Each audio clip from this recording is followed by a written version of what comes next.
AP Econ students, this is Miss Haley, and welcome back to our AP Macro Flip videos. Today we're going to talk about the economic indicator of employment and specifically unemployment. So how do we measure unemployment? How do we get to the next slide? Okay, what is unemployment?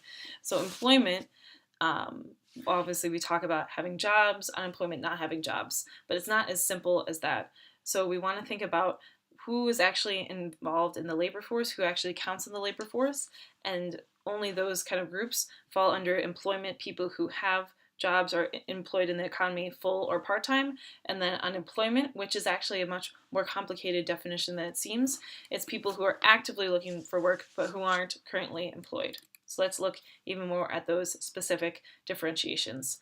So what are the different kinds of unemployment and how do they come about? So there's three different types. So structural unemployment and frictional unemployment, even though they sound like scary and horrible things, are actually healthy for an economy and for the workers. So structural unemployment is unemployment that occurs when the business that someone has a job in or the industry is actually changing.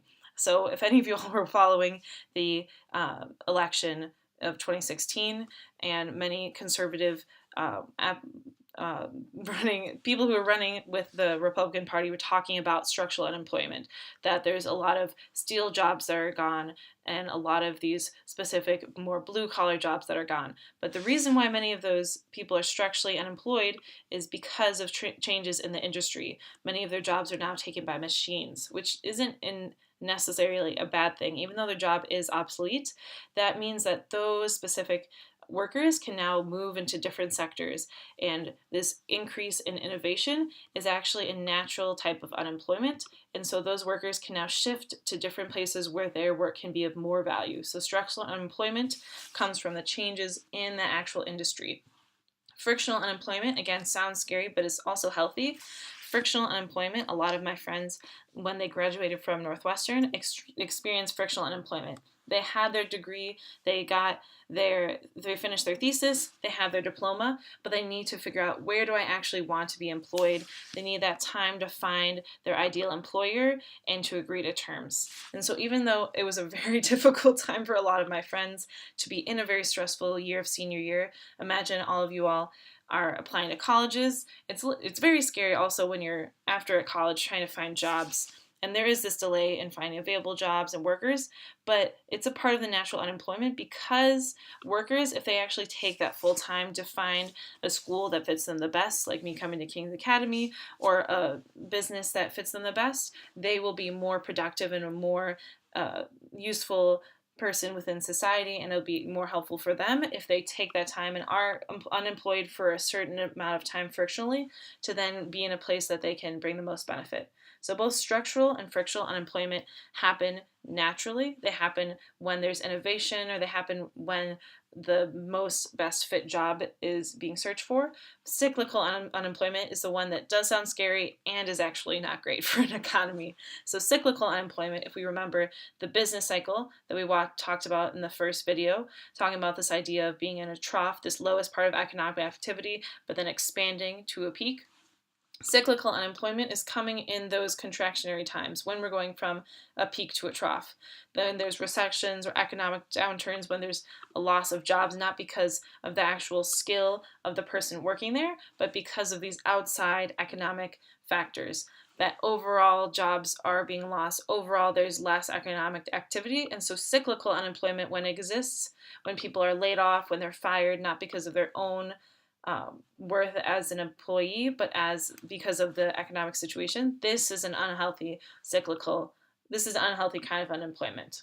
And so visualizing these three in an unemployment during the recession, during a contractionary period, we would include cyclical. But when we as a nation are having healthy unemployment, so not everyone needs to have a job all the time.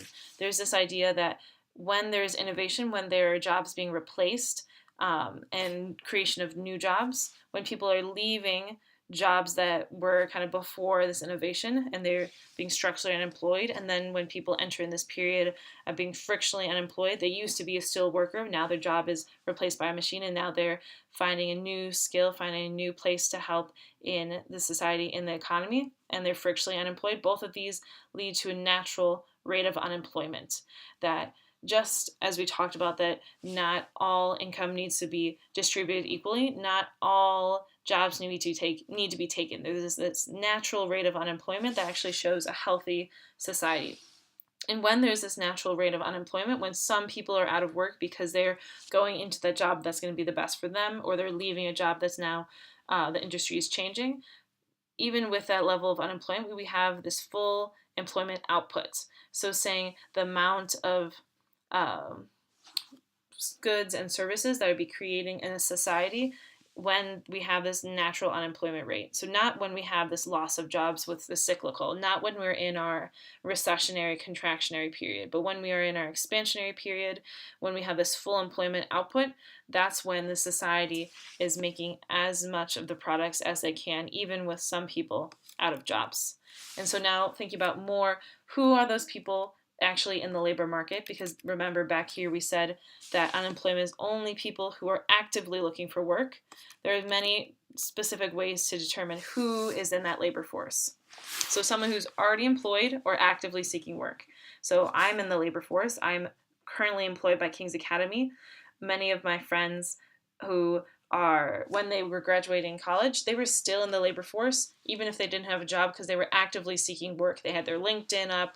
They had all of these different Jobulator, or you hear things advertised. There's like the Monster job search engine, whatever, something that is helping you actively seeking work. Even if they don't have a specific job, they're still in the labor force. So we can think about this labor force participation rate. So the portion of the work eligible population, people who are over 18, people who have qualifications, who are they actually looking for a job? So many people, even if they have skills, even if they are over 18, they could be doing work and they could be creating products or providing a service. Many people aren't counted in the labor force. So this could be someone without a job and not actively working. So this happens a lot in periods of great recession or depression, when people become discouraged. So they've realized, I spent a good 2, 3, 4, 5 weeks trying to get a job, but it's been so frustrating each day, in and out, turning in your resume, but never getting any results. So those are non-working people who could work. They have these qualifications. They graduated from college. They've worked at another firm, but they've given up looking because of the state of the job market. There's this very high cyclical unemployment rate. We see this downturn in the economy, so people are discouraged and they are no longer part of the workforce, or the labor force as well. And then some people are not work eligible and therefore are not counted in the labor force. So if someone's institutionalized, they're under 18, so they can't be officially working, they're military, prisoners, farmers, retired workers, discouraged workers, all of these people do not count on the labor force, which is interesting because many industries or firms have come under fire, like Michael Jordan's sneakers, if he was having them made by prisoners, because there is a very large, at least in the US, economy of prisons. So prisoners are acting as labor, but technically they're not counted in the labor force. And then the shortcomings of unemployment rate has to do with this idea of people who sometimes aren't counted in the labor force, or people who are. So again, we say labor force is someone who's already employed or actively seeking work. It doesn't say that that employment needs to be fully utilizing all of their skills. So someone who's underemployed, so that would be if you have a PhD, but you're working as a preschool teacher. So workers who have part-time jobs, who would like to have full-time jobs, or the jobs that aren't fully using all their qualifications. So if you graduate from Cornell, but you are working part-time as a bagger of groceries. So underemployed workers, even though they are counted as in the labor force, they are counted as employed, they are underemployed. So it's not fully an accurate representation of their potential. And the marginally attached workers, those are people who would like to be employed, have looked for a job in the recent past, but are not currently working.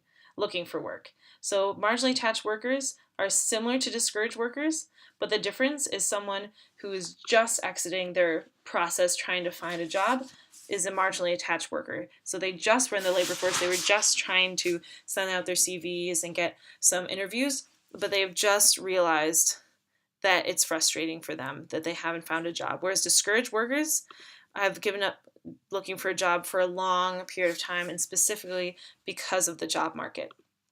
So actually calculating the unemployment rate that's represented by this letter U, we take the number of people who are unemployed divided by the labor force, and you multiply it by 100. But again, the people we're counting as unemployed do not count as any of these groups. People who aren't actually looking, people who fit under all of these categories, they don't count in the number unemployed. Number unemployed, again, is only people who are actively looking and do not apply to any of these groups. They're over 16, they are over whatever age is deemed legal to work in that country, and they're actively looking divided by the total labor force. And so hopefully you all learned something new about unemployment, or not totally scared for the future of your jobs. You all, I think, will get great skills, not just from King's, but also from college. And I'm excited to apply these concepts with you in the rest of class this week. Thank you.